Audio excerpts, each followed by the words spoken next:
Le statut de cheminot va disparaître pour les nouveaux embauchés et il va falloir réduire la dette de 46 milliards. La dette et les coûts, je cite Édouard Philippe.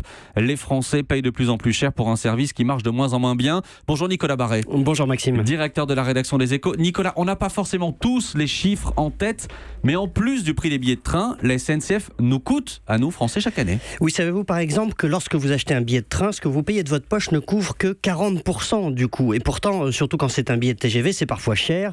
Le reste, 60% du prix du billet est payé par la collectivité, par les contribuables. C'est même un peu plus si on y ajoute les subventions versées au régime de retraite des cheminots par l'ensemble des Français. Bref, le vrai coût du train est beaucoup plus élevé qu'on ne croit. D'où cette réforme.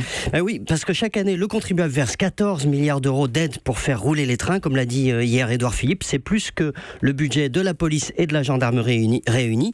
Ça représente 200 euros par Français et par an, 800 euros par foyer. Alors attention, tous les pays subventionnent le rail. C'est pour ça qu'il est légitime que le système reste public. La privatisation n'a pas de sens pour une activité massivement subventionnée.